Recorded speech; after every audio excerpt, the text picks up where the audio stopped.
uNkulunkulu uzokuphakamisa phezu kwazo zonke izizwe. Verse number 2. Asamba please. Verse number 2. Verse 2. Come on. Verse number 2 akhona uthi zonke lezi zibusiso ziyakufika phezu kwakho. Lalelani. Leli Bible zonke lezi zibusiso, blessings. Yakhumbula last week. Number 10 make sure. Last week started blessings. There's a difference between blessing and blessings. Uthi lezi zibusiso, blessings, zizokuovertake. They shall overtake you. When you find wenza ukulalela uNkulunkulu.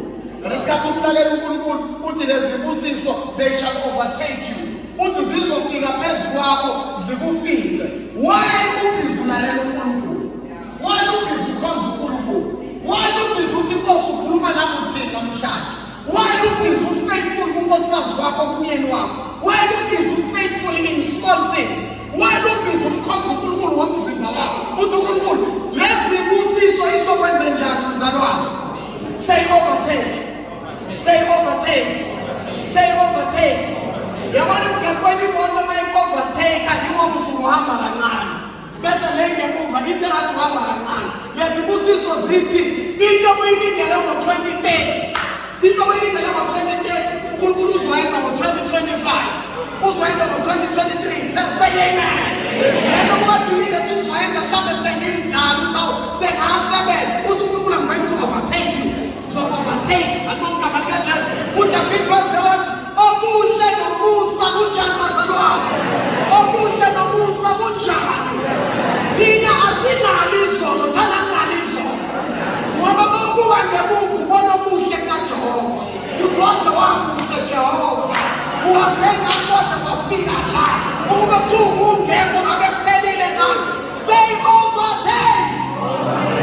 Ibhayibheli zibusiso ziyakufika zikuovertake. Ukulalela nokulalela izwi kaJehova uNkulunkulu wakho.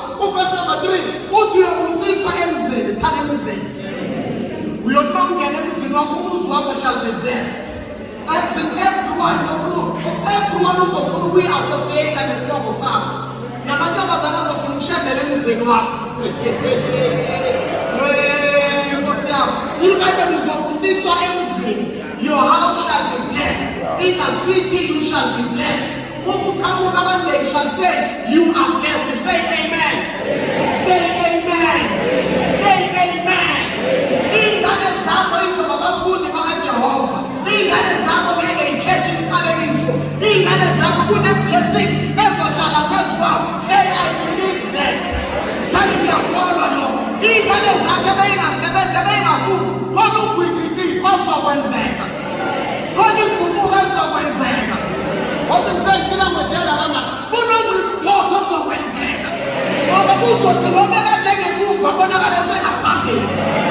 uNkulunkulu uzo-overtake nama-systems omhlaba. Uzo-overtake nengqondo likaJesu. Say I believe. Thani ngiyakholwa lokho. Ngenyawo thani ngiyakholwa lokho. Ibhayibheli uzobusiswa emzini. Bese ubusiswa nasensimini, thana nasensimini. Manje-ke abaningi bethu abasayo ensimini.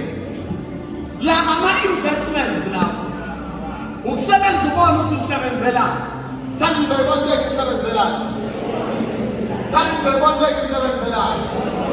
Thanda uzoyibona into isebenzelani. IBhayibheli kuyizwa ukuvuka ekuseni, ufukuze usuku lonke, udle isinkwa seyinyembezi ntambama. Leli izwi lithi uzobusiswa nasensimini.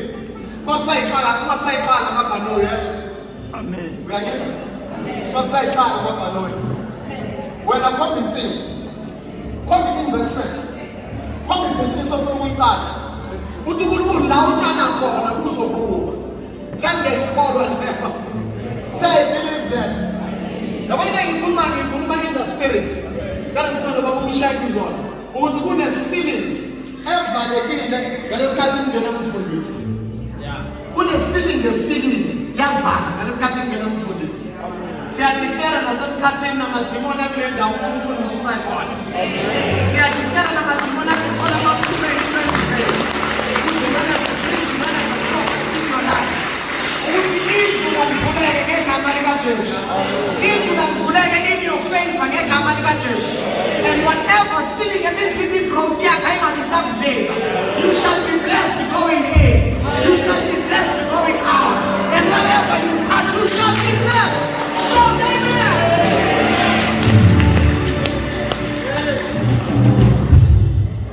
Tell me gama likaJesu.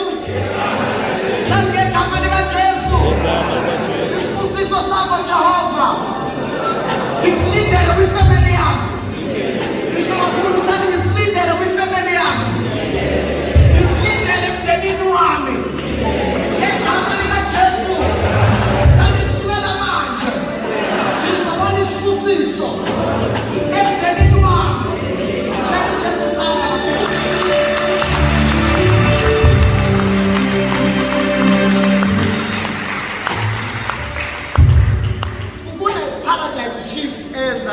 in your mind. Yabona ke manje lesibusiso sosikhuluma yilesi esilwa nezitha zakho. Isibusiso asibusisi wena kuphela. Siphenduka sibe isiqalekiso kulabo abalwa nawe. Kanti babegama likaJesu. Isibusiso sakho asinwele. Ngisho kakhulu kana sinwele. Kulona yonke into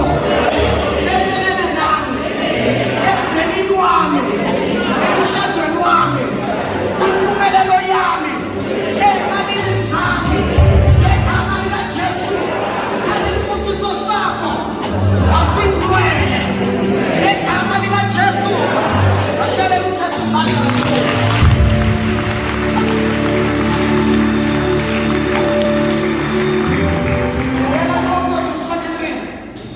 Also 23. The prior thing soyenza ezovula yonke inkomo yesibeletho empilweni yami. Yonke into ofanele uyiproduce, yonke into ofanele uyizale, uzoyizala. Verse number 26. Akuyoba khona ophunzayo loyinyumba ezweni lakho. Lesi sibusiso lesizokwenza ukuthi nanoma kunento ozoyizala manje kuzophela unyaka. Lo nyaka uzoqeda kahle. Lo nyaka uzokuphela.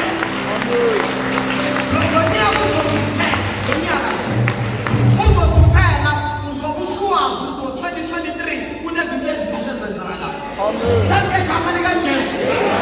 Ngisho bakuthi ngegama likaJesu. Umoya omnyumba ngiyawuhlulekisa ngegama likaJesu. Kanti ngizozala. Kanti ngizozala. Kanti ngizozala. Ngegama likaJesu. Kanti ngide ngithinayo. Nkosi. Kanti ngegama likaJesu. Kulo nyaka ngizozala. Ngegama likaJesu. Kanti kulo nyaka ungakapheli ngizozala. Lokhu hlobo lomoya lobunyumba empilweni yami nasemndenini wami, kanti ngiyahlulekisa ngegama likaJesu.